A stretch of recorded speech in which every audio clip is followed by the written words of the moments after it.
Hey family, we are live, broadcasting live. This is the Conversation Room 101. Make sure it's only adults in the house. I need your mind to be open, prepared, and relaxed. Welcome to our home. Take your shoes off. We got some rules we need to go over. Be kind. No cursing in the chat. If you want to curse, call in. And no shouting out other channels. That's a no-no. We got one other rule. There is no judging our guests. It will not be permitted. Zero tolerance. And if so, you want to do that, guess what? We got security. And we will escort you out. Because over here, hashtag we don't care. We're going to be one big family. We're going to laugh together sometimes. We're going to cry. But we definitely going to pray. I thank the Lord above for everything. I lift him up and give him the glory. But you guys, right now, we're going to get our popcorn. And then we're going to see what's going on. And let me just park my car. And I'll be in there in a minute. I'll see you real soon.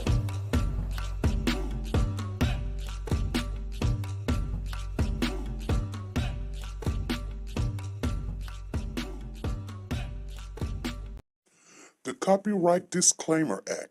The Copyright Disclaimer Act under Section 107 of the Copyright Act 1976, allowance is made for fair use for purposes such as criticism, comments, news, reporting, teaching, scholarships, and research. Fair use is used permitted by copyright statutes that might otherwise be infringing. Nonprofit, educational, or personal use tips the balance in favor of fair use.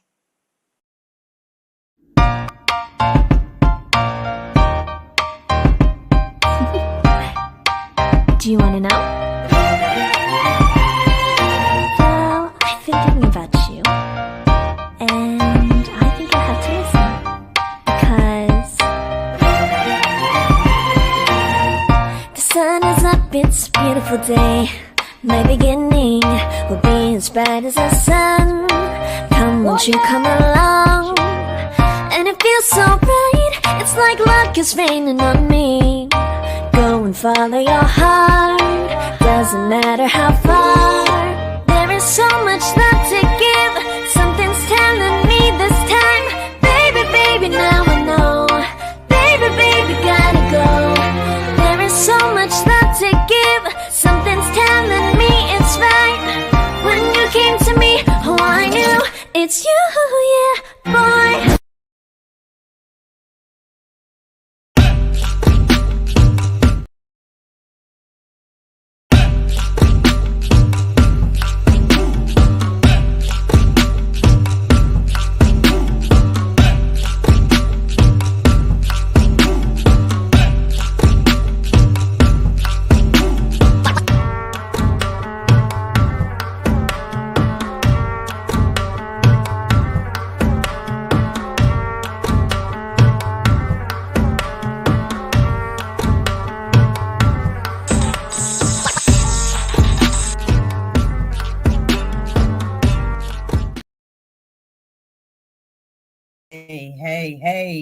Hey, family, come on in, you guys. Come right on in.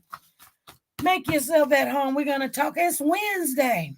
It is Wednesday. You guys, it's already March, the ending of March. Oh, my God, this year is going so fast. We're already 3 months in. January, February, March. Golly, time is flying. You guys, I did go get the full report of everything, so that we didn't have to keep jumping on off the phone and all of that.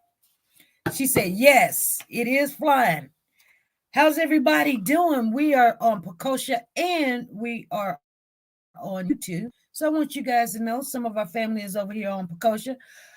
Make sure you guys welcome the guests in. The blue is our moderators.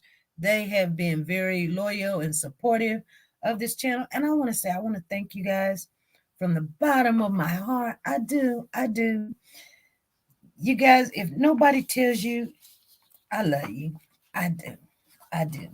Because You sometimes think that you don't, nothing's coming good out of this, but it does. We're growing as a family, and we're growing up. We're growing in our person. We're understanding how to deal with things. We're understanding what's out there in the world, and we're making sure that our kids and our grandkids through this, or if they're going that way, we tell them, hey, don't go out of town with your friends. Have you some backup money and have something to do. So we're going to talk about Shanquella Robinson this evening. It is an open panel. You guys, I've seen a lot of people is just now jumping back on this case again because there's new information. There's information that we didn't know that was out there.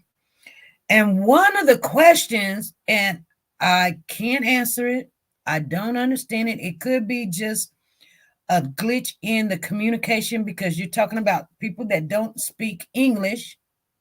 And nothing wrong with that because you don't speak English. But you got to remember when they're translating words that we can understand, they don't have all the words that we have over here in the United States. We got a whole bunch of words. We got a whole bunch of alphabets. We got stuff going over here. That's why everybody want to get over here in the United States because they say we got it going on.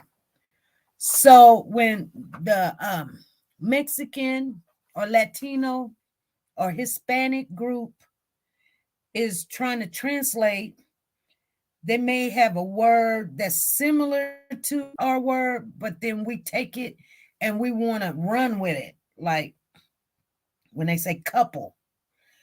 When they said couple, there was a part in here, he says there was a couple that had came. Let me find it real quick. Because I want to share. This is what I kind of, he says he did not know that a couple had already arrived. A couple. And we do know, hey, Avalanche, I see you in the building. How you doing? Hey, Tracy, what's going on? I see you, Tracy, and Miss Dee Dee's over there. He says a couple had already, here it is right here. It says, I wasn't aware that there was gas already at the villa, to which the chef told me that two people, a couple, had arrived at the villa a few hours before. However, I only saw the male guest described above, which we are thinking it is Khalil because Khalil took the pictures of Shanquella while she was on the rope and skinny dipping, whatever. And then she was in the hammock and he was supposed to say, we got a dead body, dead body, dead body, dead body. Now, then when the guy was talking about in that same paragraph, he says, when the guest did arrive, he says, I prepared my registration sheets, the information I have to provide to the client, the guacamole, the tortilla chips, the margaritas, and I waited for the main client, who arrived almost immediately in Trans-Cabo Transport. They got off with their groceries, bottles of alcohol, and tequila, put down their suitcase, start taking pictures of the villa. They looked excited. In total, 5. Now, if 2 already arrived, and he says a total of 5, is he totaling the 2 that's already there? Or is he's not totaling the 2 that's already there, but 5 people got out the car? Okay, some people are asking me, and I say, hey, you can assume just like I assume. I don't know. I thought when they got out the car, he's only talking about the 5. Correct me if what you think, because we're all going to look at this differently. And that's why it's no argument, you guys. There's no arguing. We're all going to look at it differently. But that's the way I perceived it, that they looked excited. In total, 5 people arrived. 3 women, 2 of them African-American, and 1 between African-American and mixed Latino of them. The main one named Dejanay Jackson, who is sturdy built, tall, dark skinned with a thick voice. She was accompanied by 2 male. So that means if Khalil's already there, He's not talking about Khalil. He's talking about 2 other men. So we're gathering this and we're going through it, but everybody's saying Nazir was not there. Nazir was not there. He gave some information to another blogger or a YouTuber and showed his receipts that this is when he was in the cab and this is his plane ticket and he was a day late. And I'm going to tell you this just because this is what I believe. I believe Nazir was not there at the time that they fought Shanquella. Why I believe that is because he didn't lie about some things. He might lie. I believe that if Nazir was there, Nazir was a part of not knowing the story. This is what I think. I'm going to open this panel up and you guys can tell me what you think. But I believe that they wasn't going to tell Nazir. Nazir was late, and it was a good thing Nazir was late. But I believe Nazir knew that she was already deceased when he got there. That's what I believe. And the reason why I'm going to tell you I believe that is because one thing that sticks in my head, and when Nazir was telling his story, and when he came to the details of what she looked like, he paused. And you have to look at people's body language.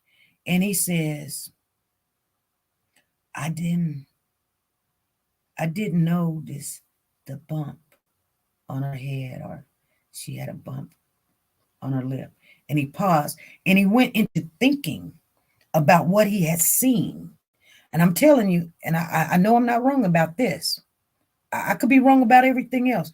But when he said that, I knew that he had seen her already dead, and he knew it. And, you know, and that affected him because some things you can't hide. Some things you can't hide. You could tell me a lie and I might believe it, I might not believe it. But your actions speaks louder than your words. And when he said that, I said, this man seen the bump, seen her lip, and knew that she was dead. He knew. Because he went into remembrance like what you would do if you find somebody deceased. And you can't make that up. You can't. I'm just being honest with you. Your actions, you can't make it up. What you see is what you get. I'm serious. You know, you might flip out, or you be like, this is messed up or whatever. And then when he got to talking about it, he was like, because he called him and said, hey, where you guys at? Give me the address or such and such. He was thinking in his mind at the time that he was talking on live that they should have told him because they knew she was deceased. They already knew she was. And that's when he said, they should have told me. I would have went anywhere else but there. And if this comes to we getting to know the story and they go to court, I believe that's what you guys are going to hear. That he did not know, but they let him get there and be a part of it. And that's when, if you go back to Nazir's statement, and I don't know if we got it. I don't know if we still got it here. I may done deleted it. It was so long. I may deleted it because it just took up so much space. I did. But Nazir, you have to go back into how he was when he was telling the story. Like, I don't believe that he was a part of the equation. I just don't. I believe that he knew at the end and he got the heck up out of there. When he got there, he was like, I'm out. Because here's the thing. Dejanay signed his name. The concierge says Dejanay signed his name. So that tells he was late. So who was the two men? Malik and who? Because I don't believe he was talking about Khalil and Malik. I believe he was talking about Malik. But Is there another person? Is there another person? Because he had already described Khalil, but then he's describing these two men here. Because he says she was accompanied by two male guests. Why would he say she was accompanied by two male guests when he done already said that he done already met the person before? You guys understand what I'm saying? I don't know if you guys are understanding what I'm saying. Because on the first report, he says, I had arrived at the villa about 15 minutes before, and upon entering, I see a person of slim build, African American, about 1.75 m, tall, about 25 to 30 years old, to whom I introduced myself. So he knew that guy. He was like, "Hey," I said, "Hey, I'm Raphael. I'll be your concierge, and I will be supporting your vacation and everything that you need. Also, this is the chef, this is the waitress, and these are the employees." And the moments before, when I saw the guests, I was surprised since I wasn't aware that there was guests already at the villa, to whom the chef told me that two people, a couple. So it could have been Khalil and Shanquella, which it was daytime when Shanquella went skinny dipping. It was daytime when Shanquella was in the hammock sleeping, and so it had to be in Khalil and Shanquella already there, which that tells me if they got off the plane at the same time, they went directly to the villa, or they got on an earlier flight, which I thought it was only but one flight that was coming out of North Carolina into Mexico. But Nazir came from Fort Worth, Texas. He didn't come from North Carolina, you guys. So I'm just giving some information. Some of us already know, but some people are confusing that he lives in Nazir was in North Carolina. He was not. He's out of Texas, so he took a different flight. That don't mean he took a earlier flight or later flight. He was going to get there at a different time anyway. But he could have got there earlier.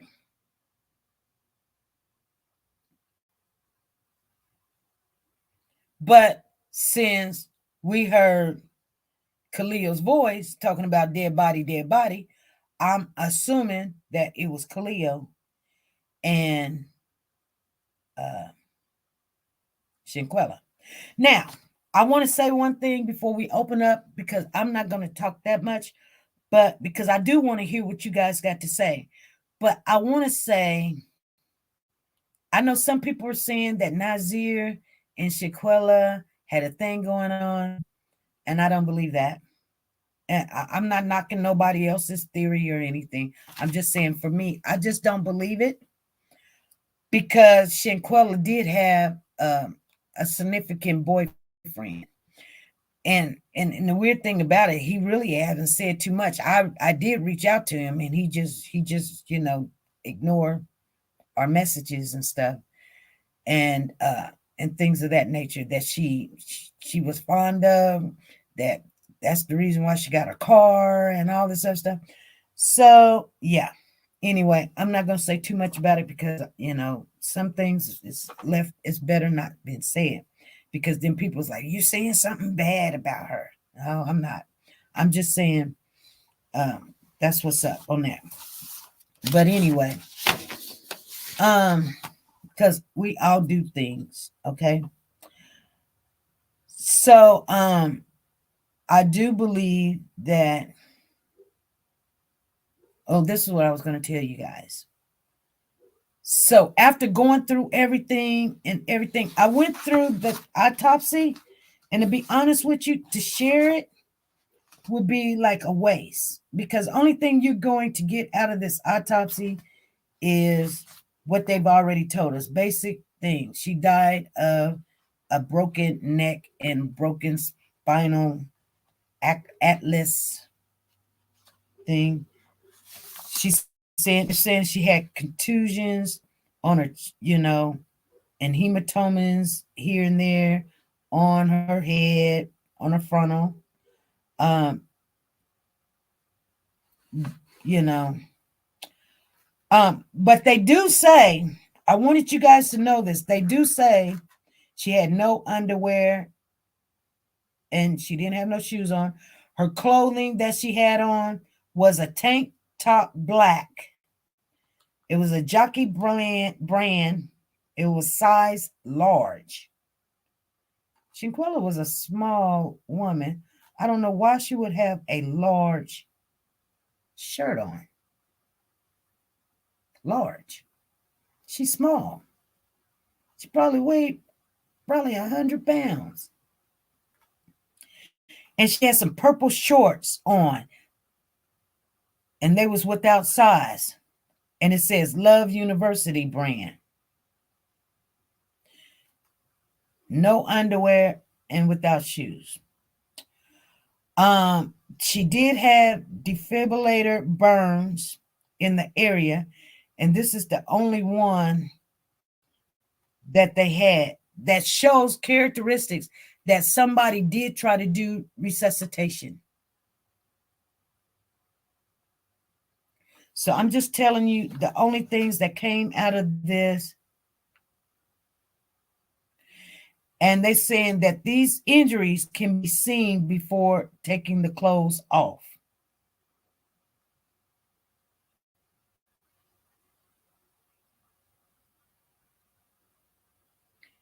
So,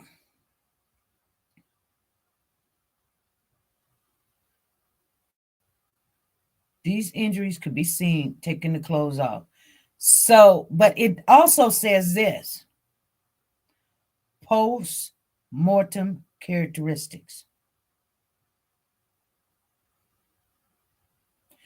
So the defibrillator burns had to been post-mortem characteristics.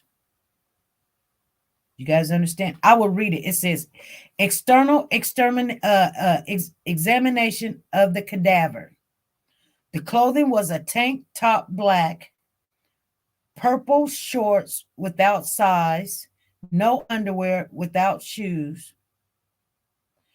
And then it says the velocity in the right extremity and the anterior thorax and a zipoid right here. You know, like when you get ready to go down and find where to do your CPR, they tell you to follow your rib cage, and then right at the tip of your stomach to your chest cavity, that right there shows signs of defibrillation. Hey, this is SP. Can't hear you. Good afternoon, everyone. Hello. Good afternoon, Ms. SP. I had a few questions I just really need to clear up. Because according to some autopsies that we saw, they said that the injuries that she sustained would have killed her within 15 minutes. Yeah. Okay, so that means if the doctor came an hour later, then this doctor was working on a deceased body all the time. I just want to make sure that's clear. Well, that's what the second autopsy said. You know what I mean? Yeah, but that's what it sounds like to me. Like these people work on a deceased body. Well, for 5 hours. Well, this. Well, and the nurse says it's cold at 11:30. Yeah. So how many signs and wonders that she was already expired when the nurse there, and when Nazir got there as well? And keeping in mind that the IV wouldn't go in. Was that because her blood flow had already stopped and there was no circulation for it to hit a vein? Well, I don't know, but this autopsy states that there was some type of rescue efforts before death. Oh, That's what I it said. thought you just said it was some postpartum marks from Postpartum characteristics. Like the defibrillator, you know, like if someone go get a defibrillator, or usually doctors, and you go to certain places like schools, gyms, and concerts and stuff like that, hospitals and things, they have defibrillators. Some jobs have them too. And you know, you have to take it and it'll tell you what to do. You just turn it on and it gives you instructions. It tells you to take the two things out. Then after it tells you to take the two things out, it says clear the area, make sure that it's dry. And then they say place one on the top and place one on the other side. You know, that's what it tells you to do. Put one pad here, put one pad there. And then it tells you to clear the area, make sure nobody's touching nothing. That's what it, and then it says push the button. Okay. So when they said postpartum characteristics, and this is before they took her clothes off, then I'm thinking, because that defibrillator is a shock, right? It burns you. It shocks you so much. It's going to leave burns on you, on your body. And yeah, the AED. And sometimes if your clothes or something, you know, they can see that it was efforts made to revive her when she had these clothes on. Okay. And I get that. I get all of that.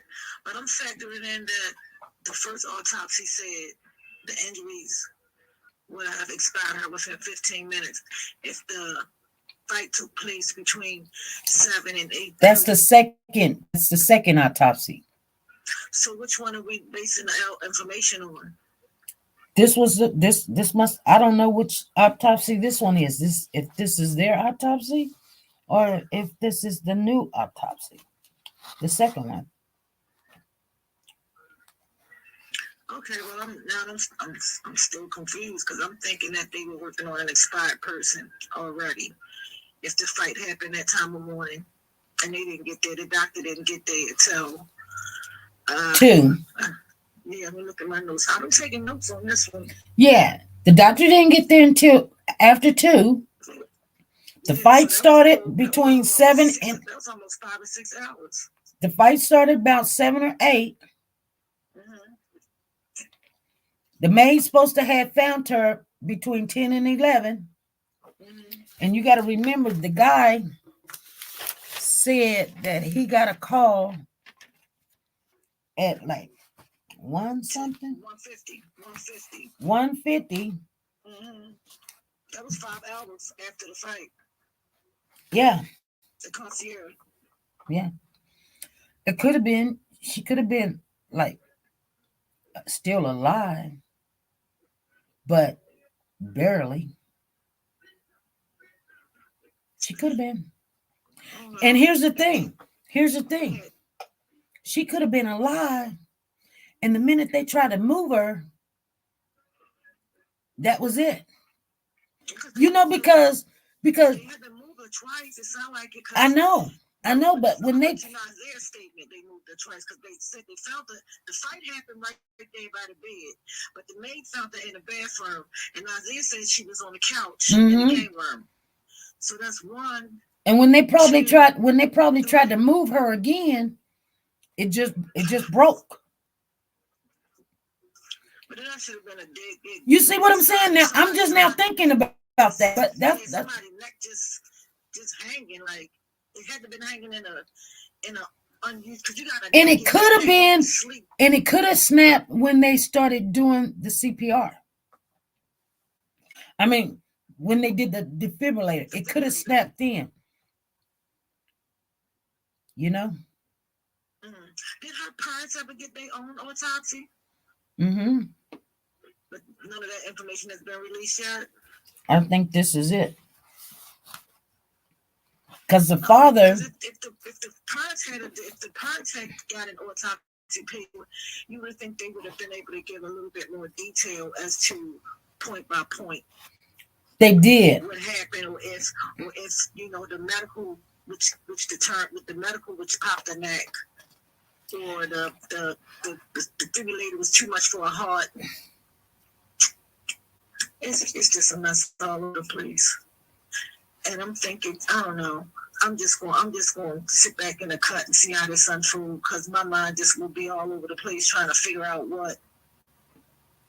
So I was just curious about that. That really stuck in my mind for a long time. Were these people really working on a body that already expired? Like, no. What was the motive for doing that? If they were I believe when they probably did rescue services on her or try to move her, that's when everything popped. Like it was already there. And people don't understand, like you know, somebody's in distress, they fall or something. I mean, people fall when I'm at work, and you know, the CNAs be like, let's get them up. I'll be like, hey, leave them alone. Let them stay there. Let them stay on. We're not moving them. And they like, you're gonna let them stay on the ground? I'm like, yes, just lay down. The EMS is coming, because you move that person, and it can snap. Make matters worse. Mm-hmm. That's why when you're in a car accident, the first thing they do is put a neck brace on you before they move you out the car. So maybe that's what it was. You know what I'm saying? Mm-hmm. Well, hopefully we'll get to the bottom of it and justice will prevail, and somebody will get locked up for what's going on in the long run. I'm gonna get off this phone. I'm gonna at work before I get interrupted. Okay. Thank you for answering my call, everybody. Have a good day. All right, thank you. I got your name in the thing. Okay, thank you. And another thing, Cole over here on Precocious says that the date on this autopsy is on the 30th. Wow. So they said she passed on the 30th? That's what. Let me look on the autopsy myself though. Let me look. Because the date, that's what she say. Is that what she says? Look at the autopsy and then look at the second paragraph. Hold on. She said, look at the autopsy and look on the second paragraph. They just did what they wanted to do. Yeah, it says October the 30th. Wow. But okay, so she died on the 29th. But remember that the father, the father said that he I think he got an autopsy done too. Over there or over here? Over there. It had to be over there. She didn't come back here until like November. Yeah, about a week and a half later. Mm-hmm. I guess. That's my guess. No more than 2 weeks, I guess. I forgot. I just hope and pray that it don't be these fine little technicalities that get it thrown out by being so far away, and the language barrier, and the way the case was handled with the investigators, that the case don't get thrown underneath the bus for technical reasons. Right. Because that's what it almost looked like to me, because there's so much fine print. They crossing every I and dotting every T. As soon as they miss one, it's going to be a mistrial. Right. That's what I feel like anyway. Yeah. As far as the trial goes, it's going to probably end up in a mistrial. And I think they should have that trial over here instead of over there, because of the language barrier and the way their laws are set up differently. Because we over here would have never called that death a femicide. It would have been a homicide, period. Yeah. So I don't even know if the United States got a charge of femicide. So how do you switch that over from over here to over there? Well, that's what they charged her, but the United States can charge them whatever they want. was just curious about once again about the language barrier and the charges. And you know what? Yeah. And it's funny that you said that because I had lost thought, but I was thinking, and you know how you try to think about all the information that you have, how to put it together to make it make sense.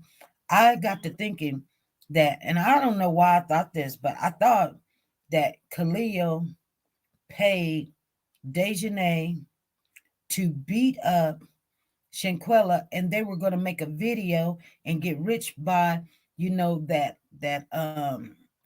world star, you know, make a video and embarrass her and everything. And that's why they call it femicide, because him being a gay man angry with this woman, this beautiful woman, that she was a woman, and you know, like inside he really, you know, he targeted her because she was a woman.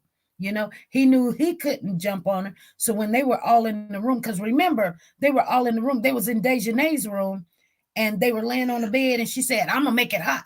I think right then he was already saying, "I'll pay you to whip her butt," and Dejanay said, "I'm gonna keep it hot." That's why they all had the cameras out waiting for her. Wow. That morning. It wasn't like it wasn't like they were going to kill her, but they were going to film it and embarrass her. And it went too far. And it went too far. And then remember when they were in the room laying there talking and stuff, Dejanay came in there and was like, "It don't take that long to get naked," or whatever. They must all went to their room or whatever. They were still in Dejanay's room, and then they went for dinner. They didn't even tell Dejanay it was dinner time. She was the last one at the table. So she's probably sitting there, y'all talking, ain't talking to me. Now y'all here having dinner, ain't even told me it was dinner time. And so the guy was like, when she came to the table, she wasn't happy, you know? Yeah. I'm just trying to figure all that out, because even then she still swept everything under the rug, and they played the drinking game. They was just bottling everything up, waiting for they must have went to sleep thinking of how they was going to manipulate a fight. Mm-hmm. Because she wouldn't submit to all of the ignoring her, I guess. The ignoring. And she was probably looking at Khalil like, "Why are you acting like this?" Mm-hmm. Mm-hmm. Because, I mean, like 7 o'clock, and who wakes up like that? They must have thought about that all night. Mm-hmm. and it probably was something real stupid, like, "Why you say such and such?" And that's why she was standing there like, "What you talking about?" Yeah, like, what's going on? Like, yeah. And then out of nowhere, she just started swinging. Like, really? Yeah. Really? Yeah. She was stunned. It was something all made up just to fight. Yeah, but just they only had that one day left. Yeah, Shanquella beat her up and sit her down for the day while they go out and finish having fun. Yeah. But it was one person has said that it was just clear jealousy. That Shanquella was boss maid. So this girl, Dejanay, was like, "Not today." Oh. So that was another story that I heard too, that you know, Dejanay just felt like, you know, this was her trip.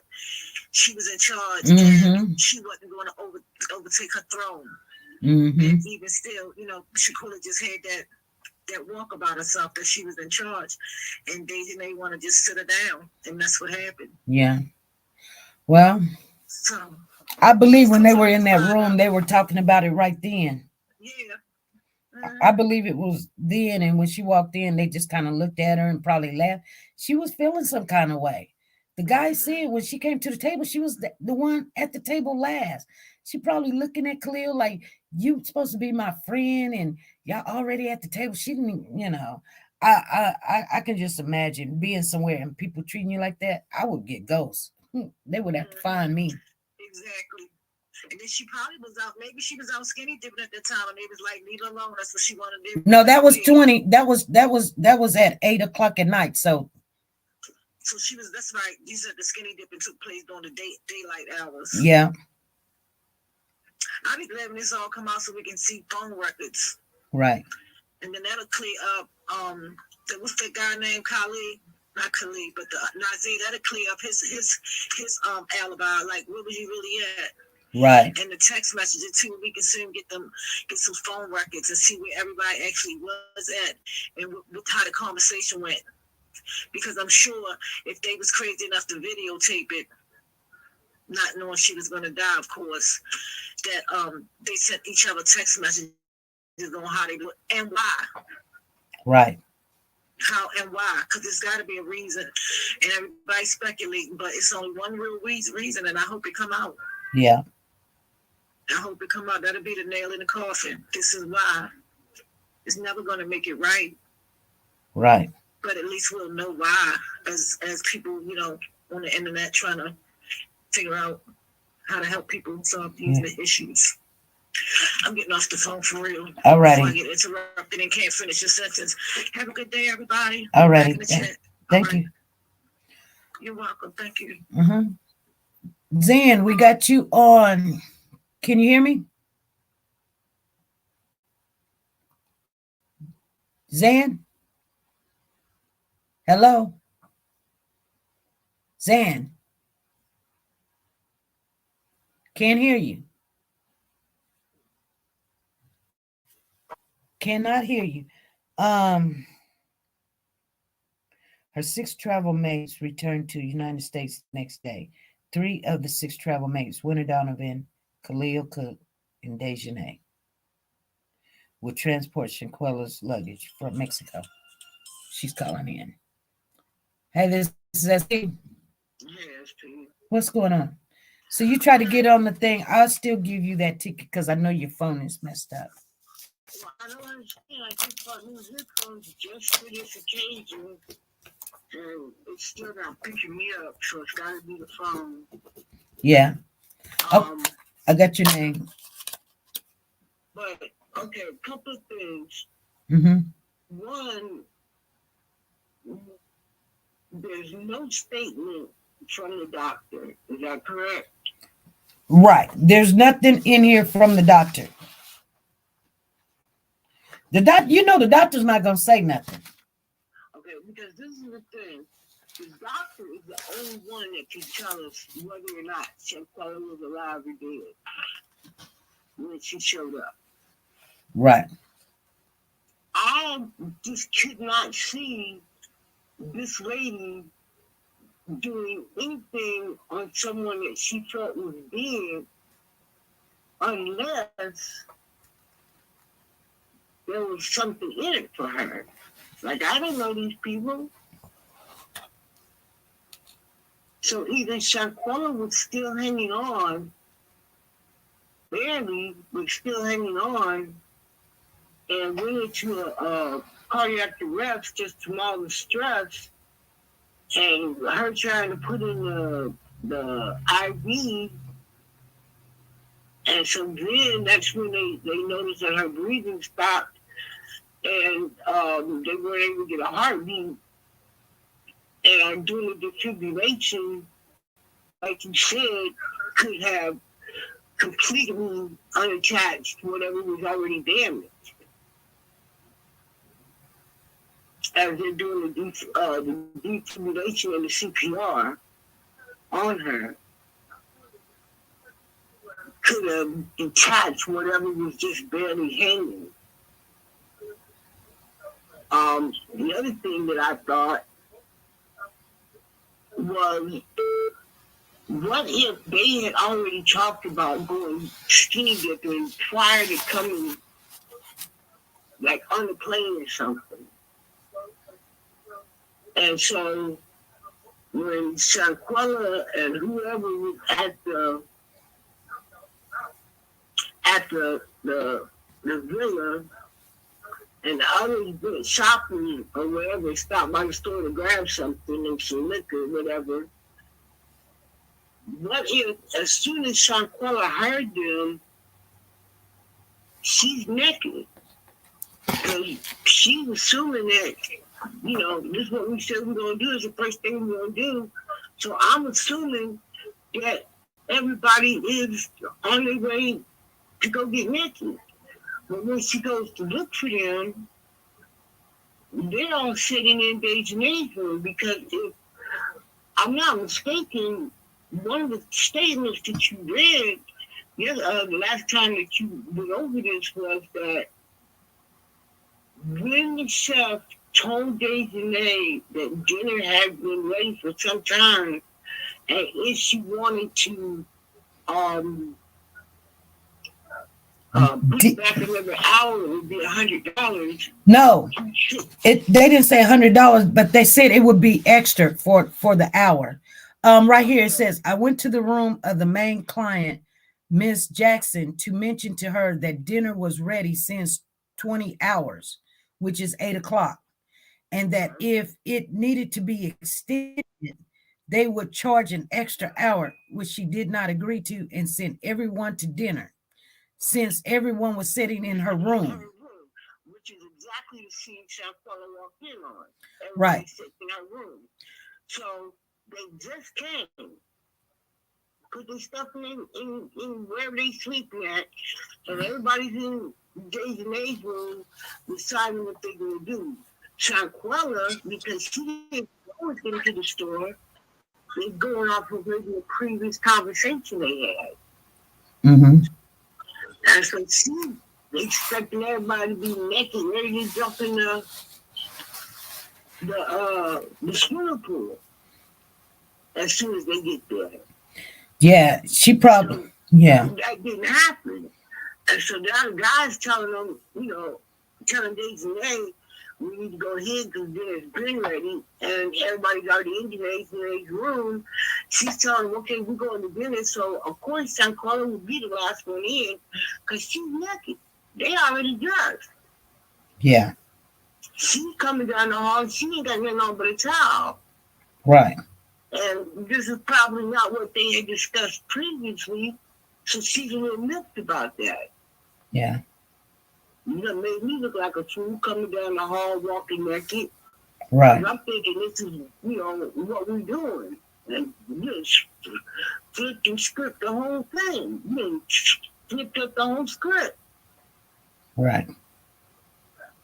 So just my thought. Right. Just my thought. All righty. Well, thank you. Thank you, SP. I appreciate it. All righty. All right. Bye-bye. Bye-bye. We got Lisa on the panel. I got down Lisa. What's on the mind? Hey, SB and chat and everybody else. So, wait, I gotta turn my TV down.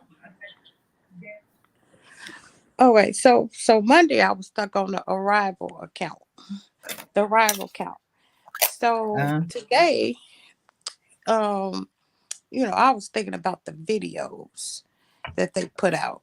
So the statement, I don't have the statement that you guys looking at. I was just listening from Monday's show where they put the times and who arrived when. So if the two people were already there, according to those statements, but those what would be considered the official statements.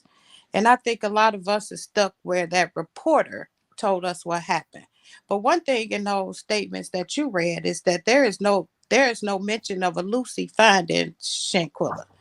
So the other thing is, for me, is the videos in the time of arrivals. So if two people were there and then the other 5 plane got in and then they waited to and they were late, I should say, which means they got there sometime around 8 or 9 o'clock. Some what you read. So then they had dinner. So with drinks and dinner for friends, we would typically sit at dinner, even when we finish with drinks for at least an hour and a half. So after dinner, it appears from the videos that they then played the card game, and it's where they did the push-ups.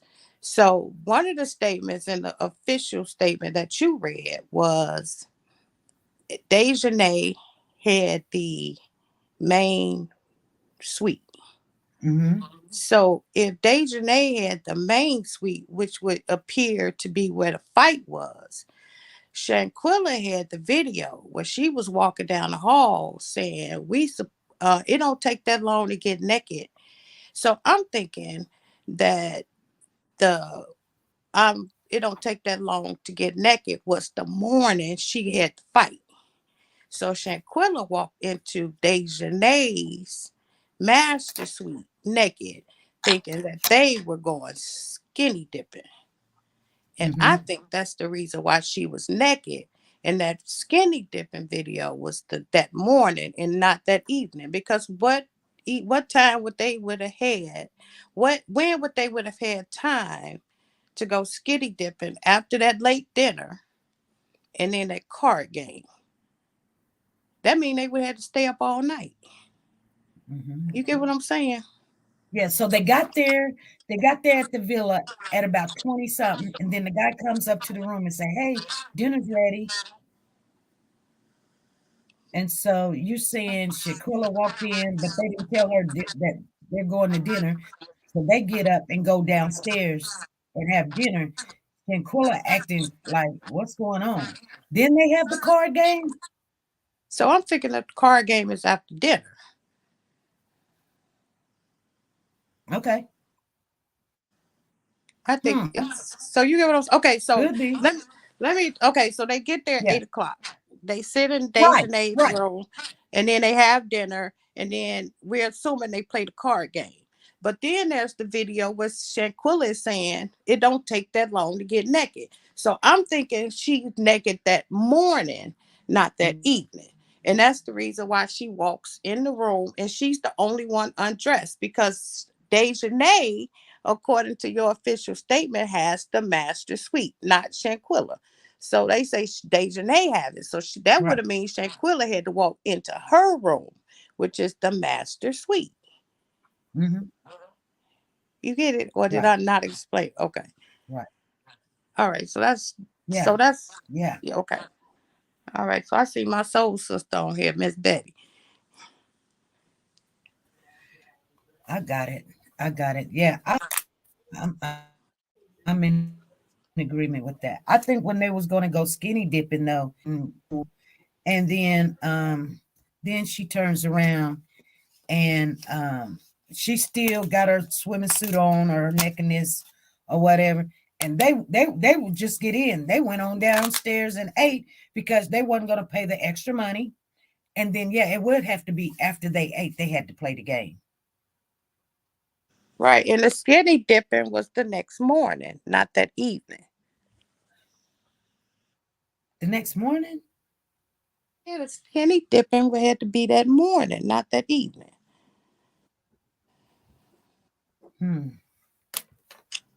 When she walked into the master suite. See, we're assuming that Dejanay came into Shanquella's suite. But that official statement that you have says Dejanay has the master suite, which means Shanquella would have to come into her room. So if she come into her room and it's light outside, then that means the skinny dipping video was her walking down the hall that morning, not that evening.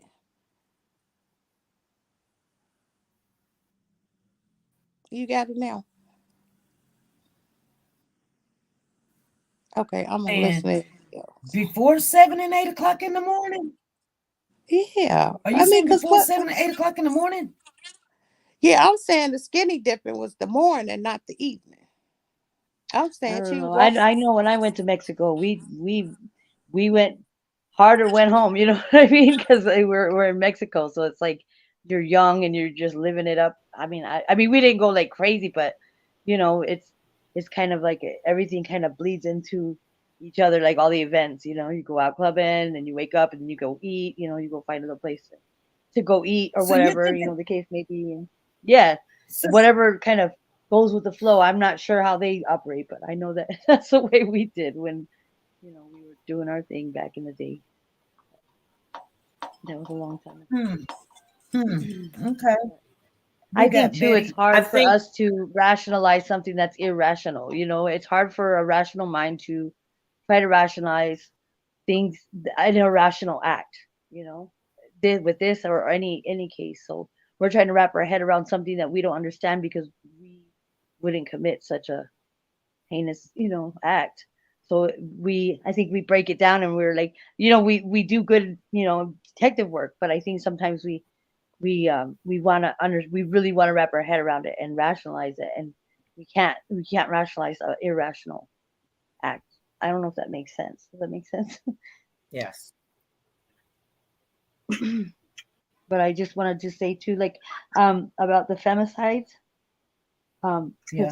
I looked up, but I found like something that was it says that more than 34,000 people were killed in Mexico in 2021, marking one of the deadliest years record of 2022. And then it says the incidence of femicide, or the murder of a woman for gender-based reasons, has risen significantly in recent years, from 427 reported victims in 2015 to 1,004 in 2021, marking a 135% increase. Femicides can be understood as a subset of female homicides.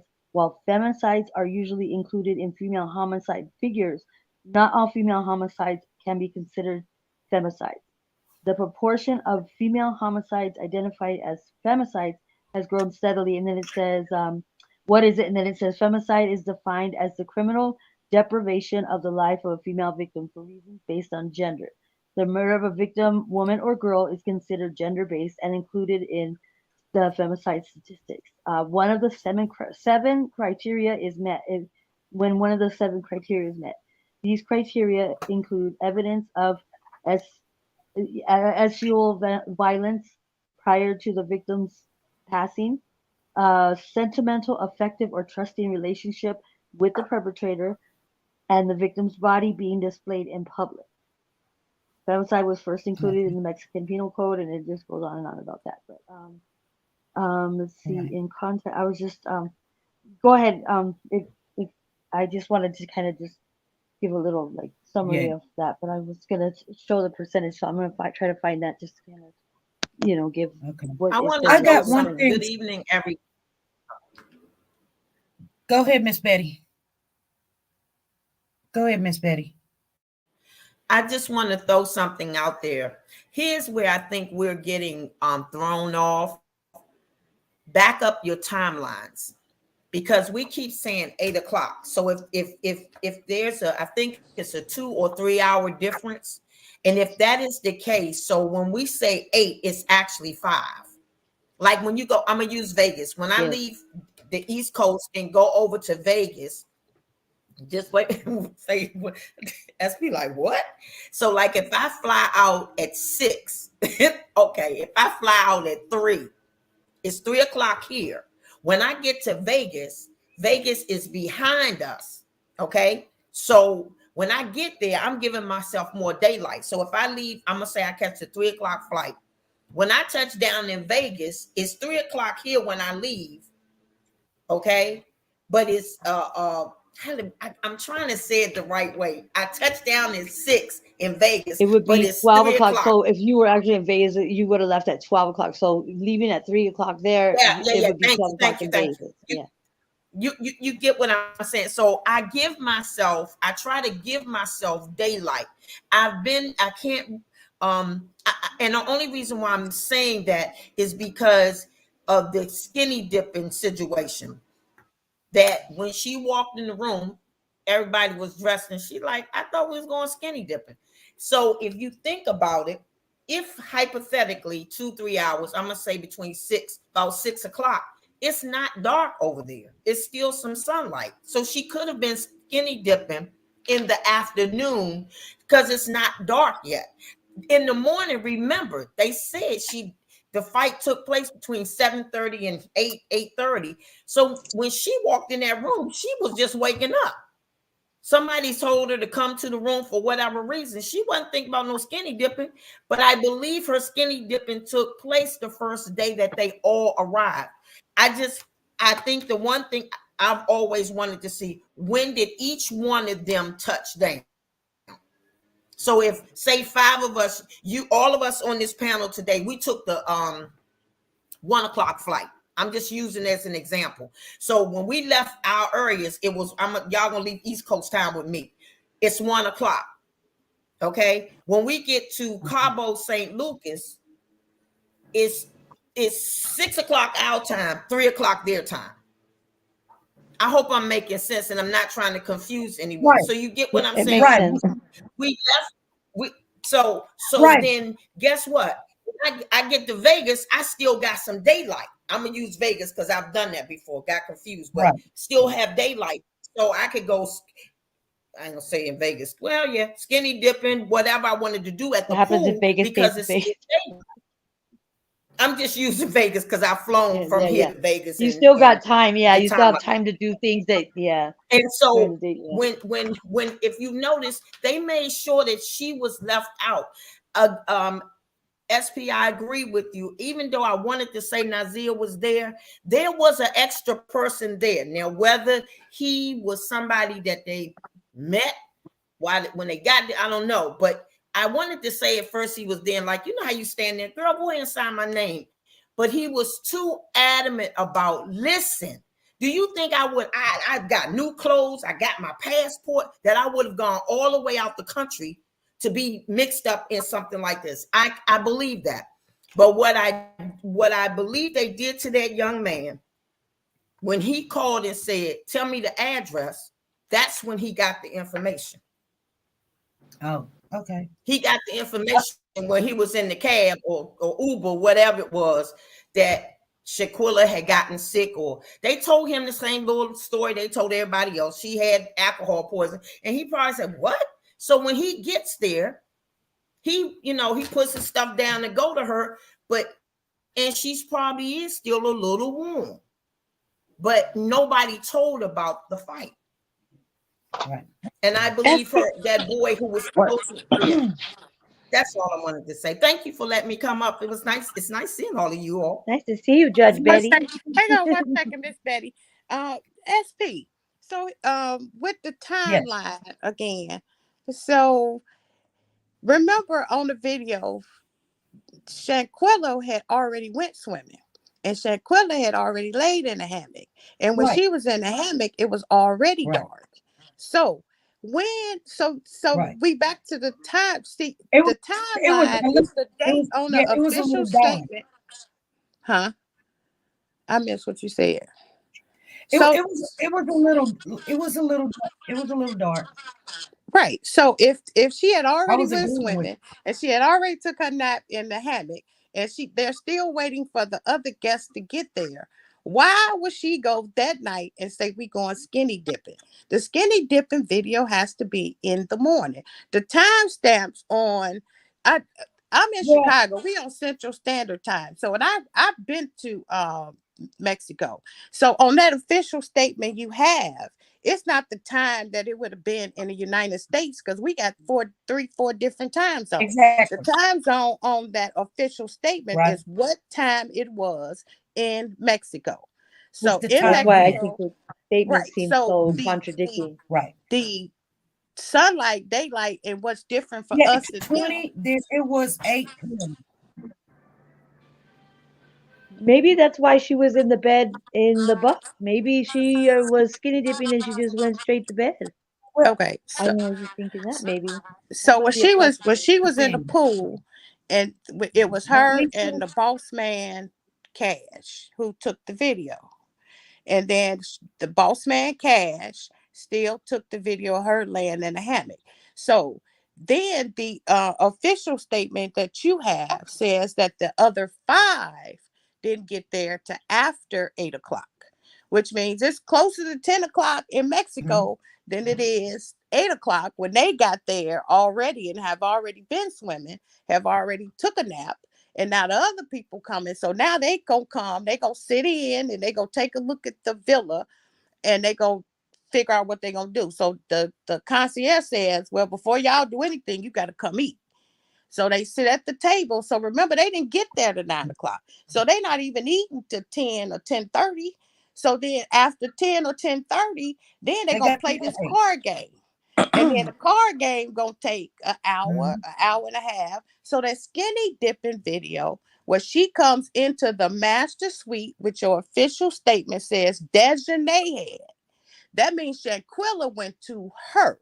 So she walked down that hallway and recorded that video that morning and says it doesn't take y'all this long to get naked. So that's why Shanquella is naked and nobody else is. Hold on. Hold on. Hold on. Okay. I agree with you on the time is the time. If they say 20, it's 8 o'clock or whatever. But you got to remember, they all had the same clothes on in the room doing the push-ups and at the dinner table. Exactly. Right. Everybody had the same clothes on. They wouldn't have the same clothes on the next day. Right. They when didn't she's have the walking same. down the hall. Shanquella didn't have on any clothes the next day. They all came. They had on But pajamas the next day. So when if Shanquella walked down the hall saying, "Where y'all at? Where y'all at?" But they got clothes. She still got the blue on. Winter still got her black on. Everybody still got their same clothes on. So that had to been the day of when they arrived. Because now when the beating happened, Dejanay got on these pink shorts in this bag right here. So it couldn't happen the next day unless they just went throughout the night wearing the same clothes. Nobody took a bath. Nobody went to sleep. They just. I ain't saying they went to sleep. I'm saying. Yeah, I ain't saying they everybody went to kept the same clothes. We ain't see nobody with clothes on, but Dejanay. Shanquella didn't have no clothes on, but Dejanay was in the main suite. I know, but how can you say that when she went walking down the hall, that had to happen the next day, or that morning after, before after the card game, or we'll say after the card game, which would have been sometime in the middle of the night. I believe too. Right. They had an argument for a brief minute, and what's his name? Shanquella's friend probably said, "Oh, just let it go." She may have said, "Because Shanquella looked like a person." Because I would have. How y'all everybody at dinner and y'all ain't say nothing to me? Right. And Dejanay may have gotten an attitude, but something happened between the game and early morning that she woke up. Dejanay, I'm speaking of, or they got up and this fight just ensued between 7:30 and 8:30 in the morning. Something triggered that, and or as you all have said, that young man said, "Listen, I'll pay one of y'all to fight her." And Dejanay said, "I'll do it." Yeah. I'll pay for the whole trip. Dejanay was like, "Shoot, you gonna pay everything that I just put out? That's $2,000 or whatever. Shoot, I'm gonna keep it hot. I'm gonna keep it hot." The way the youngsters are nowadays, you know what I mean? Like, I'll do it. Yeah. We got Brown Sugar and we got Tina Powell. Brown Sugar was here. Let's hear from Brown Sugar, and then Tina Powell's on the phone. Let's see. Hello, everyone. How y'all doing today? Hello. Okay. Yes. There's a lot. Okay. First of all, I wonder what was they doing, because we're still missing some time here. Okay, remember when Dejanay, she contacted the concierge and told that they're gonna be what's called a layover, with a delay due to the weather, right? So they were supposed to arrive at 3 o'clock, but instead they didn't arrive to she gave them a new time. Arrival time was 15:19, so they made it 5:19. So from between no, I can't say that. But when you go back to the ticket, to the boarding pass, it showed where there was going to be a 41 minutes delay. So you still, that's still more than. I mean, the 41 minutes is less than what Dejanay stated. So I wonder what was they doing during that length of time of that, because we still missing like an hour and 41 minutes, but they didn't show up to 5:19, so you still over an hour. You don't think there was any layovers anywhere? You know how sometimes there was it was a 41 minutes. And that was okay. Texas. Okay, so they were supposed to arrive at 3, and they didn't Yeah. make it there until 5:19. So that's 2 hours and 19 minutes. So you saying take off 2 hours and 19 minutes? That's 120 and 19 makes But it that, but on the 139. So but it's the 100 minutes. but the plane, the ticket, the thing said it was a 41. I know there was gonna be a 41-minute layover because it says on the ticket. When you look at when you yeah, you got the thing, it's called the ticket, the boarding pass, whatever. But there was a 41-minute layover. Okay. And you said that was in Texas? Isn't that That's Yeah, where you said that gentleman, one of the guys is where he was coming from Texas? Nazir. Yeah. Yeah, Do you but think we talking maybe about I don't know. I don't know. I think just reaching because we just want answers, but maybe that's where he picked up with the or they carried on from that layover possibly. I uh don't know. see Nazir didn't, but see No, Nazir those are didn't two get there different till flights. Saturday. Those are two Oh, different okay, okay. flights. Yeah, Nazir he didn't get there till that Saturday. I'm gonna be As quiet. far as and as far as Nazir, he did and on his way to the villa. Now I don't think that he was informed because I did see that video that y'all know what I'm talking about, that little short clip of him on his way to the villa in the I guess Uber cab, whatever he was in. He was he would listen to this music. I'm not gonna say the rapper name, but he was like he was just saying, he was excited to get there. So he wasn't informed until he whatever Got until there. So you he saw the was there. Yeah, situation. yeah. So far as on his way there, no, because he was excited. He was a little hype. On the first hearing it from the clip. Now the I think they need to just go catch them all up right now, and they're the ones that need to give us answers. Somebody needs to tell them, somebody, whatever, but somebody's gonna, you know what I mean? Somebody's gonna cop a deal, but they need to hem them all up because that's what, because they're over there living whatever life they live in, and we're over here trying to figure it out, and they're the only ones that have the true answers, and yeah, it's not fair to her, and that was her only child. That's what gets me too. And he's I like, I'm not know. gonna be able to see my grandbabies, and I mean, he's just heartbroken. Mom's heartbroken. Yeah. Everybody's just, yeah. Yes. And but that outfit that you said described that she was wearing, there's a picture of her. Did you see that picture of her when she was laying on the floor with the nurse? I think she was wearing that black. Wasn't she wearing a black shirt? And Purple she was wearing a black short. shirt on the floor because if they had a fight in the bedroom or wherever they had that fight, and say, cause remember he said he was in the bed and he was you know like rubbing her head or whatever. So wherever they had the fight, they this is my speculation that they obviously put her back in the bed, or you know what I mean, placed her back in the bed somehow, some way, whatever the case may be. And then he gets there when he does arrive, and he's like, what, and then they moved her again to do the life saving, trying to resuscitate her floor.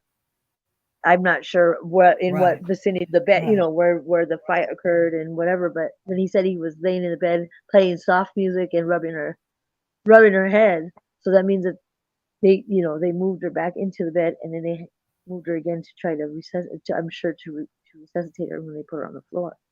But I do believe that's what she was wearing in that picture. Right. I mean, you couldn't see her head, but you could see her Right. body. I think it was a black shirt. I want to say it was a shirt. Which was What's he doing there? Tina Powers. Doing the. Yes, ma'am. Oh. Um, go ahead. Wow. Everybody gave out their scenarios, but I got one of my own. Okay. What happens is y'all saying that everybody had on the same clothes, right? Right. Let's just say that Dejanay went to change her clothes and put her paws on Shanquella.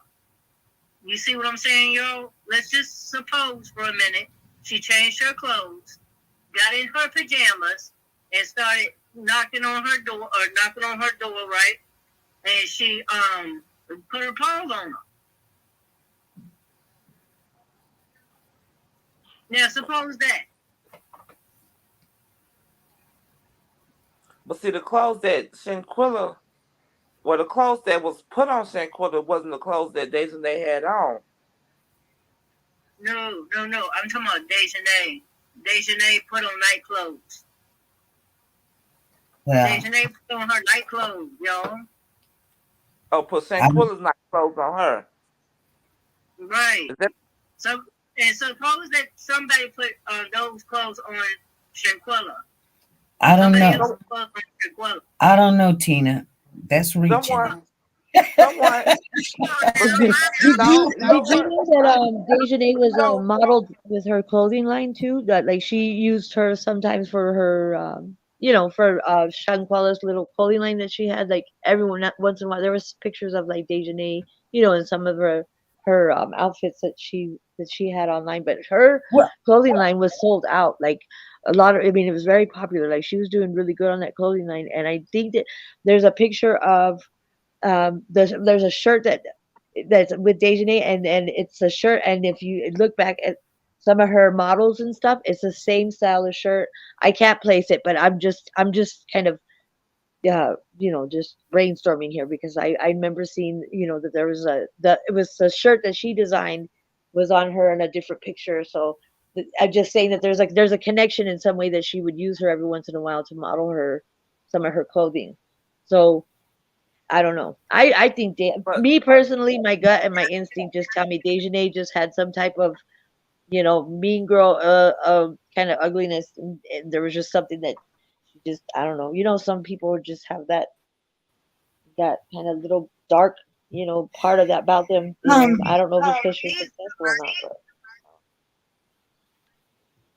not. But I believe where like this, I will beg you to come forward, to say something, to do something, because we're all trying to be detectives and we're not.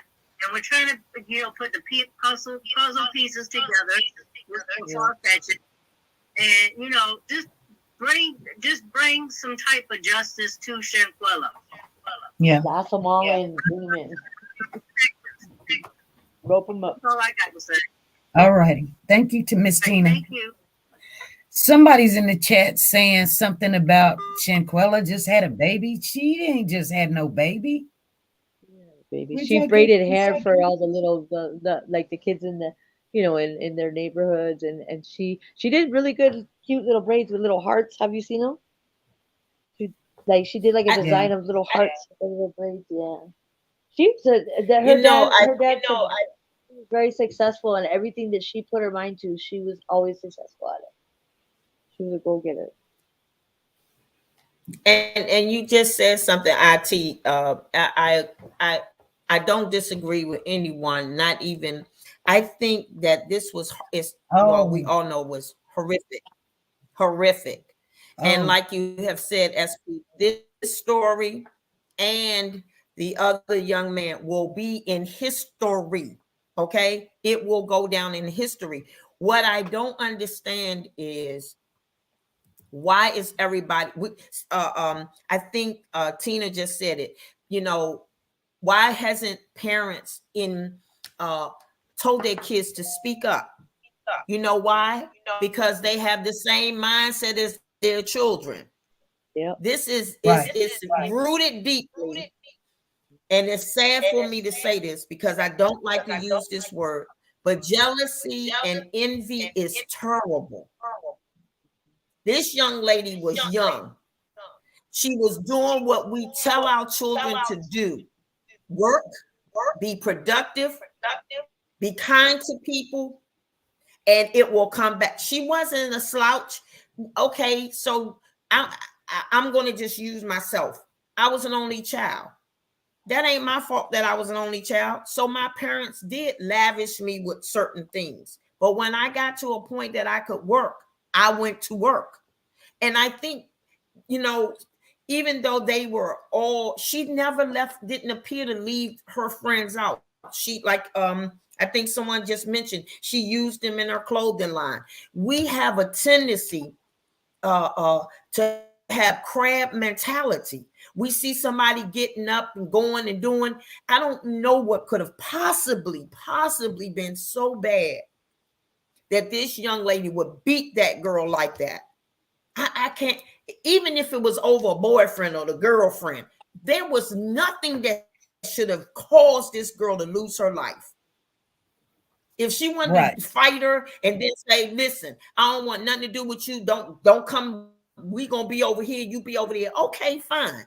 But to beat her, when she slung her across the room, that was it for me. I knew when she hit that floor, that girl was going to be seriously hurt.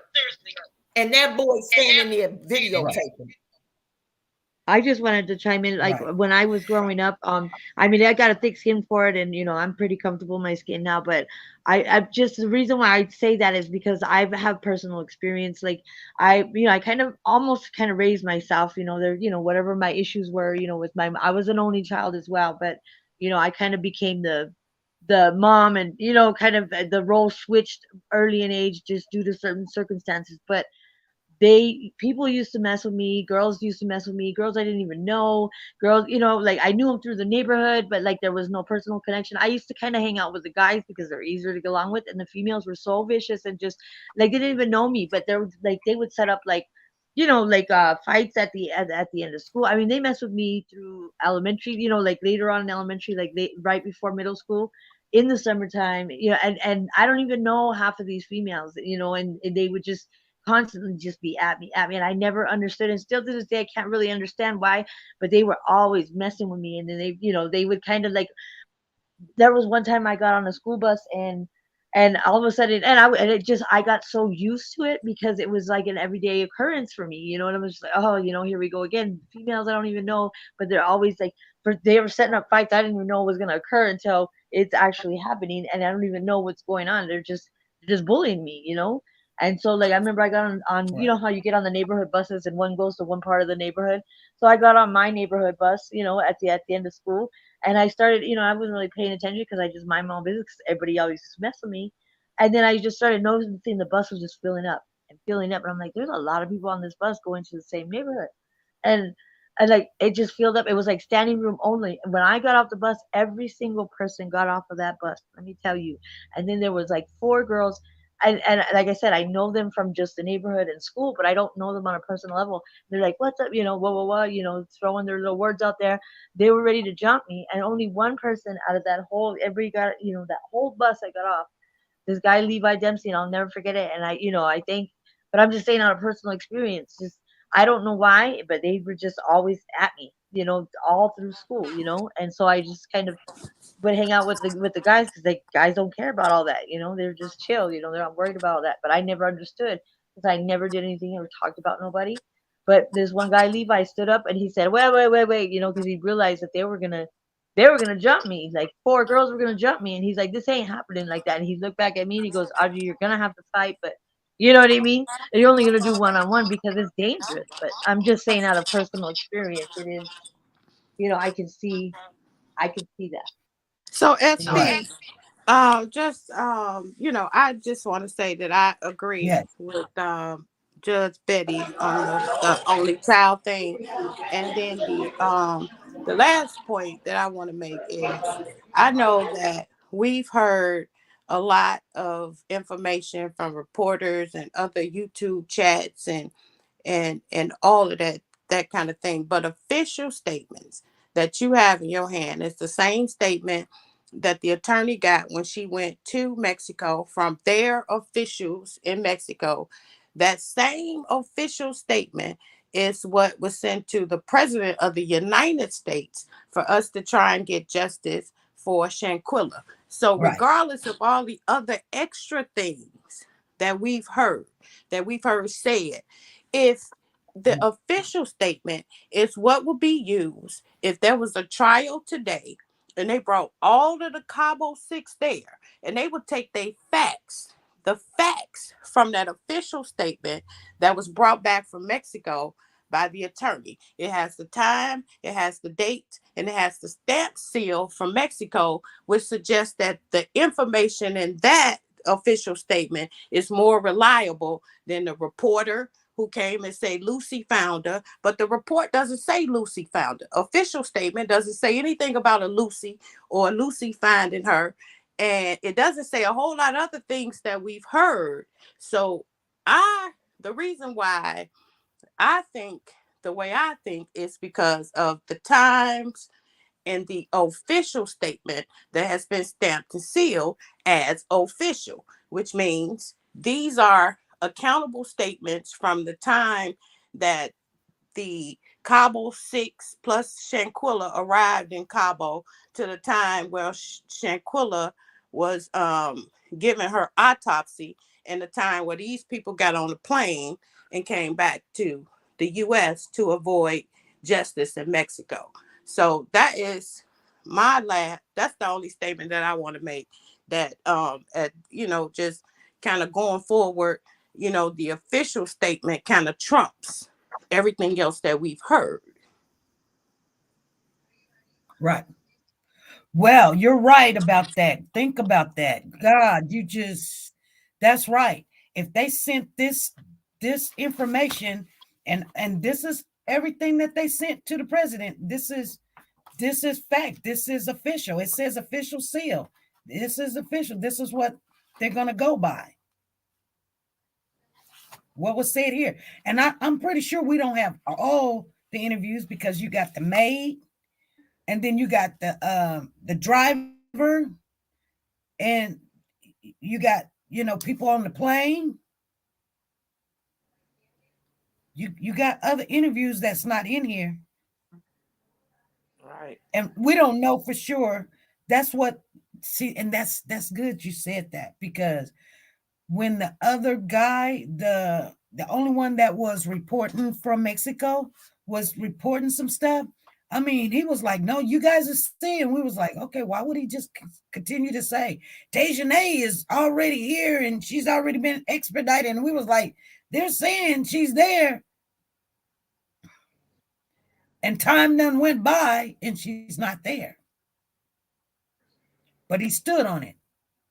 He stood on it.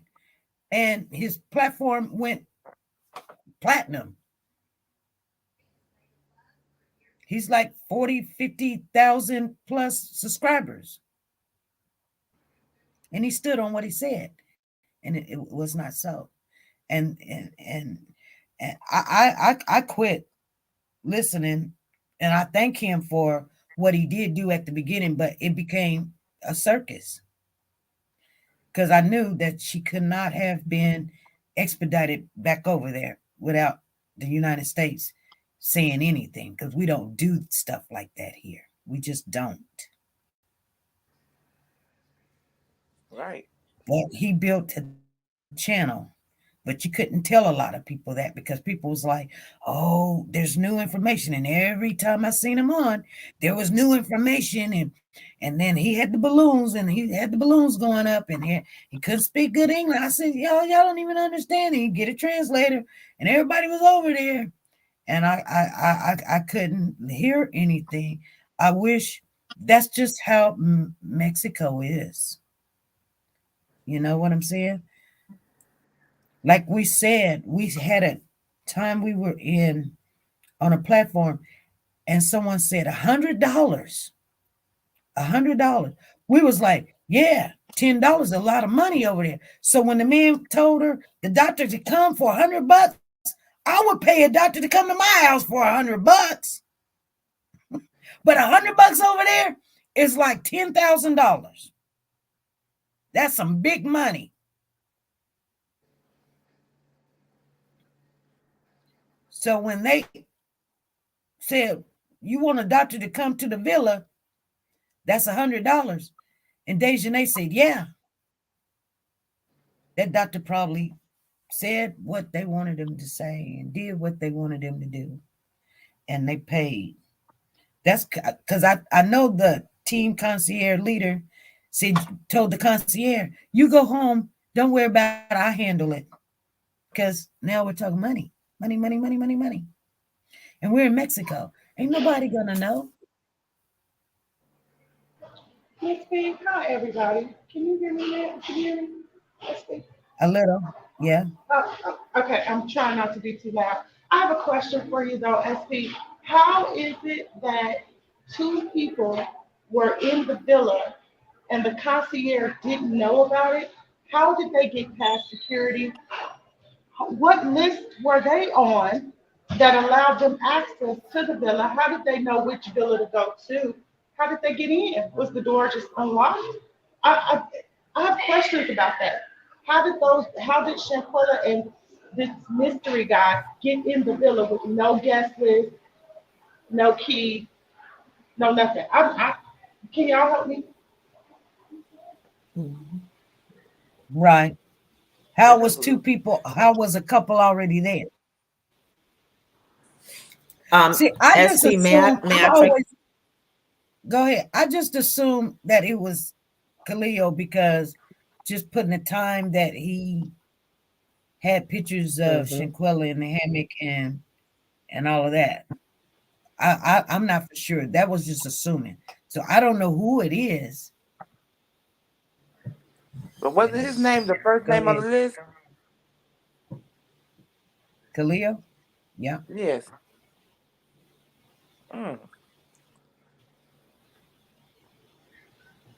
But still, I believe that Deja may have called or notified their villa that she had 2 of the 7 guests coming in earlier.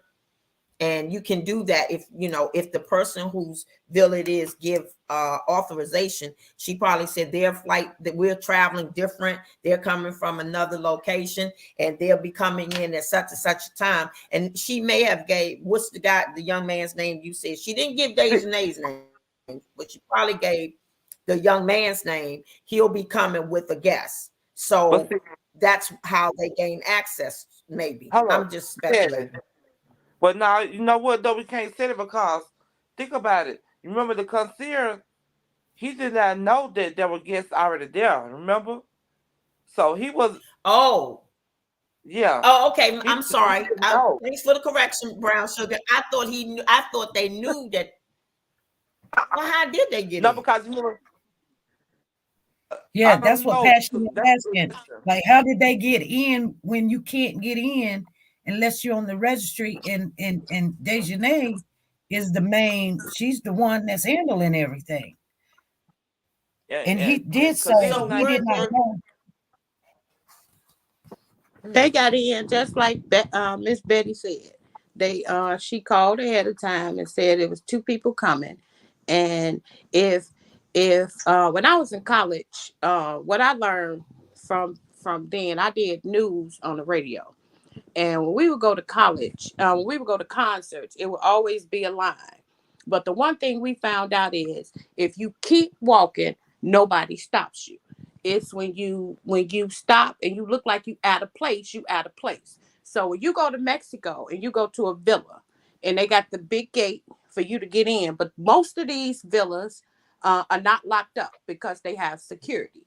So they have security, concierge, maids, cooks, everything. Somebody's always there. So if Khalil, I'm just saying, I don't know who it was. Khalil and Shanquella got there at 12 o'clock, for example, and the gate was open or somebody was in the process of going in. All they did was walk in. They already knew somebody was coming. Where they were. They already knew somebody was coming different from the other 5 people. But because like I travel and I had a friend who was getting married in a destination place. And because we got coming from 2 different places, my plane didn't arrive when her plane arrived. But if we got there early, we didn't have to sit in a hotel and wait for them to get there. We went to the room. But see, the concierge was designated. I mean, that was her contact person for everything. Right. So she contacted the concierge and told the concierge. But see, no, because he said that he said that he did not know that there were any guests there already. When he got there, that's when he ran into this one male, and the chef told him about there was 2 people already. It was 2 people there, a couple. Because he didn't know there was anybody, as far as the guests. He didn't know there were any guests already there. And that's in the report. But the chef knew that they right, were there because they just walked in. right, They walked into right. the villa they were supposed to be in. But that's not the person who designate contact though. See, the concierge is the person that who designate was in contact, in contact with it. So it wasn't the chef who she was in contact with. But I see what you said. Understand what y'all saying too. Because if someone was already there, of course, they could have Exactly. probably walked in. Just walked on in. Well, let's go down there and see if there's somebody there. If there's somebody there, we just gonna put our bags in there and just hang out until they get here. And if they hadn't have been there, then they would have had to do something else. So yeah, And they were there 2 chef was hours there prior. Yes. Yeah, they were there 2 hours prior. That's why I thought that's when she did the skinny dipping, because they couldn't go check in the room or anything because they're not the main guest. So I'm thinking she was like, well, I'm That's gonna what I just thought. go ahead and go hang out at the pool until they get here. I thought that. Yeah. I thought that too, SP. I thought that's why they were able to get more done because they arrived earlier. So like they might have just put their bags near the inside the villa, then walked around and like you said, went to the pool and whatever, because they were there before everybody else. Yeah. And they got in because the chef was there. And what Lisa said is true. Like if you look suspicious, but when you coming from a different country to another country, especially the Hispanic country, they're not going to approach you because you are you're in this third country, like you have money, you're prestige, you're American. They're not going to approach you because you're paying for concierge, you're paying for this luxurious room, you're paying for this, so you don't want your guests to be treated some kind of way. So they're not going to go to somebody and say, hey, whatever. They can tell you're Americans. You just didn't come here and then landed there.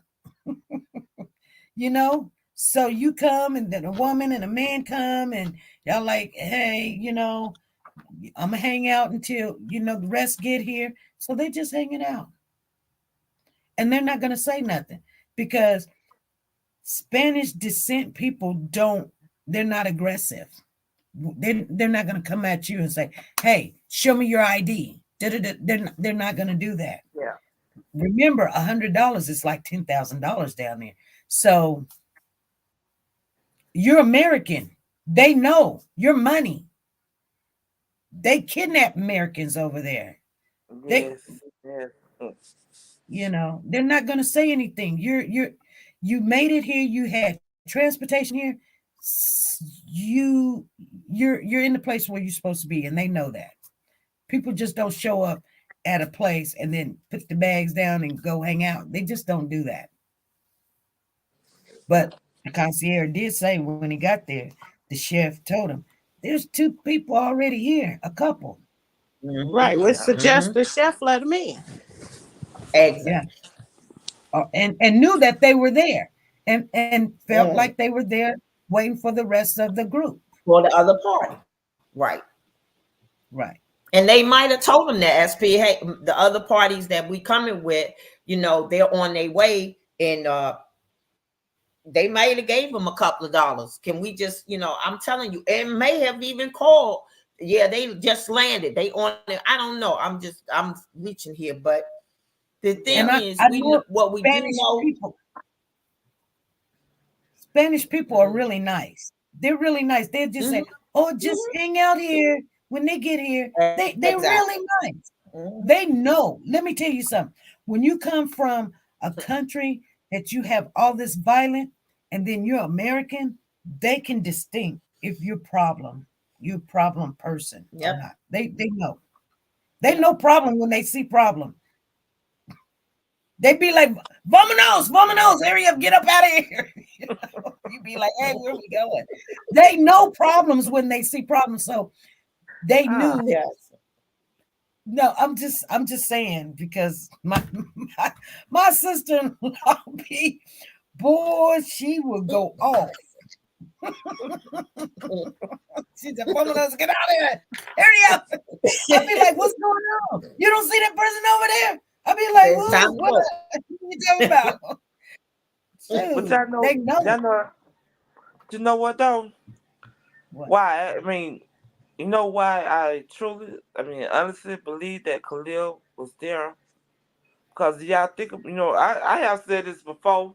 Remember when Shanquella was walking around the house? She was looking for them. And remember, matter of fact, I just talked about this. I just spoke on this Monday. I think that was Monday. And the guy that walked in the bedroom before her, like right in front of her, he was already in his swimming trunks, like swimming trunks he had on. That was Khalil then, so that's why I say, that's why I feel that was Shanquella and Khalil was there first. So yeah, and that's Khalid is her friend, right? Yeah, best friend. Mm-hmm. And that's Boss Man Mm-hmm, Cash. mm-hmm. That'd Okay. be because remember whoever was doing the recording was Boss Man Cash. So it was number him or her there.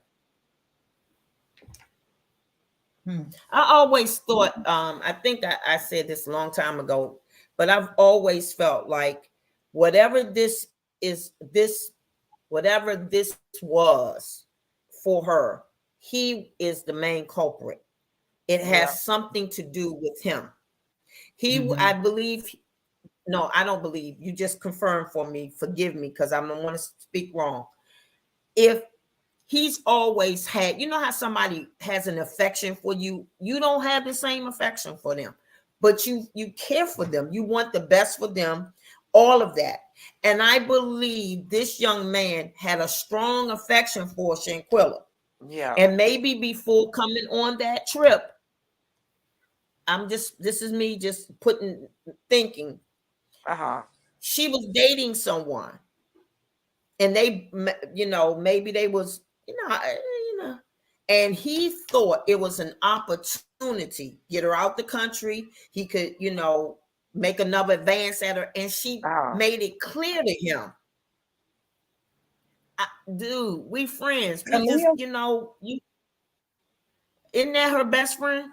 Wasn't that her best friend, Khalil? Which one was her best friend? Yes, that was her best friend. Khalil was gay, though. Khalil's gay. Khalil's gay. Okay, well, no, well, who is the you say? No, he's gay. Okay, wait a minute. He's not interested in a woman. But sometimes, but some of them need a woman to buffer them because they don't want other people to know. And maybe, I don't know, SP, something happened. And sometimes if he gay and he out gay, then that just switches my thought process. He has a problem with her. Oh. If it wasn't romantic, then he had a problem with who she was as a woman, period. Yeah, the father said that's why they never had a problem when he would go on vacation with them and the family and everything. He didn't even think of that in that kind of way because, Another thing too, y'all remember doing the brutal attack video.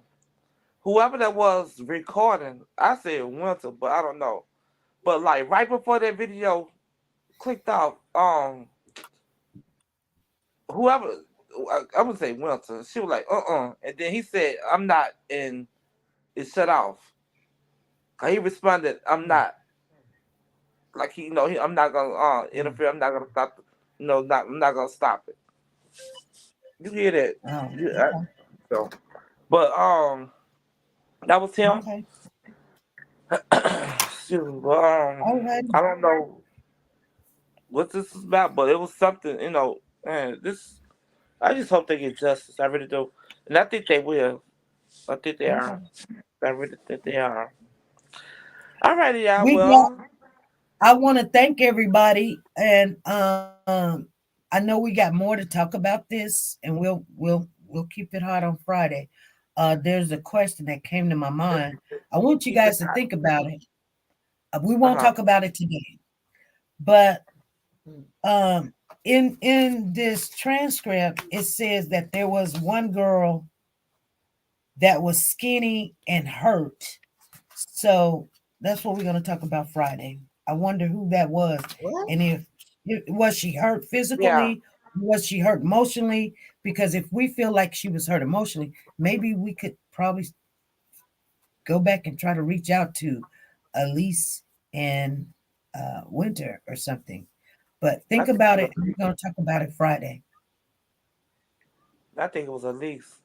And Winter kind of on the thick, a little on the thick side. Elise is slim. Yeah. Yeah. All right, we'll just leave it there. And like which one of them SP parents is a pastor? Is that Elise? Elise.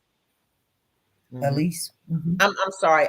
I just think that consciously it out of all of them, I just felt, I just asked that. I mean, you grow up. Wasn't that Elise Brown Sugar?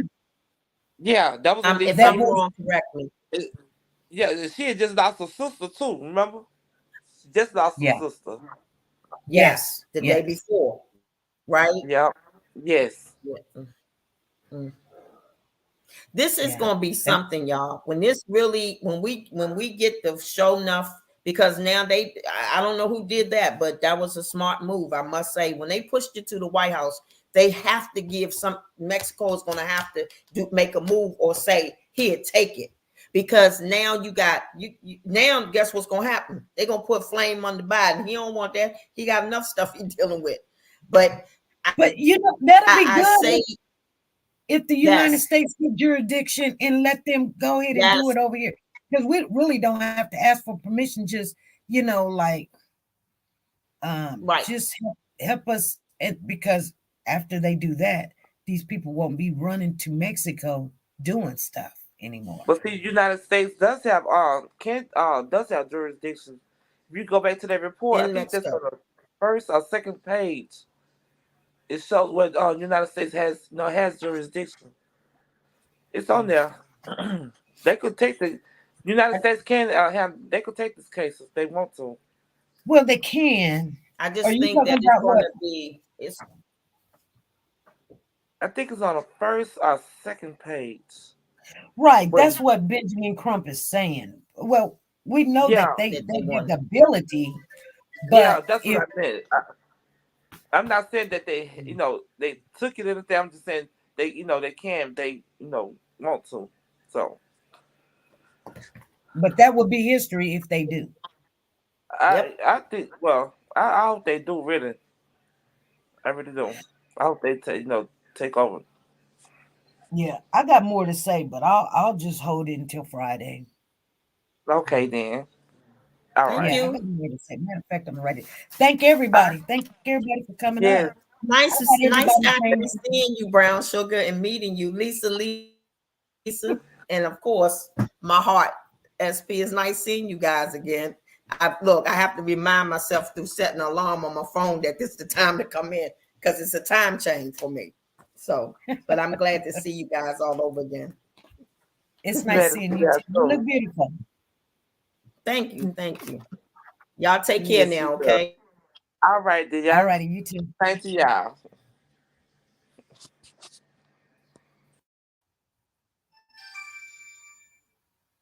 Oh, goodness. My husband's calling me. No, I'm gonna go. Okay, you guys, I'm gonna get off here. You guys have a good night. We're gonna talk more about this come Friday. I do know that there is some more information on the Tyrese case. We will talk. Oh, my husband act like this is very important. Hello? Hello? Yes? What you doing? I'm on the live. Oh, okay. You ain't got to go to work? Yeah, I do. Okay, well, I may see you and I may not. I'm down here painting. That's what I called to tell you. Okay, babe. All right. Right. Bye.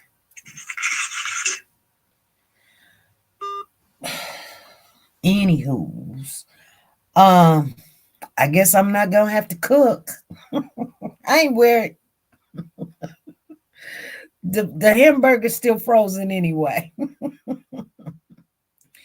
Anyway, there was some more information on the Tyrese case that one of the officers surrendered his license. And I know we're going to get, I just want you guys to know that when you find out the information, share it with everybody.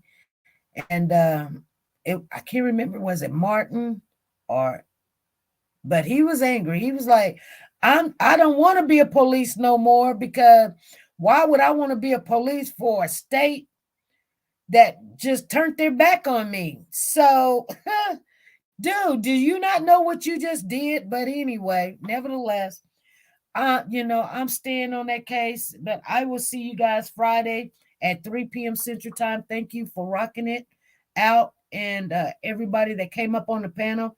I did put your names in there. I got Tina Powers, I got Brown Sugar, I got Betty in there, I got ITT in there, I got Lisa in there, I got Zan in there. Who else came up? I got Gloria in there. Yeah, those are the people that came up today, and I want to appreciate you and thank you and tell you I love you, you guys.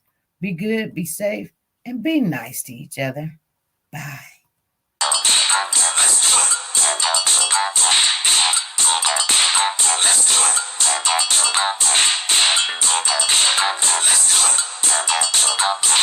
You want answers? I think I'm entitled. You want answers? I want the truth! You can't handle the truth!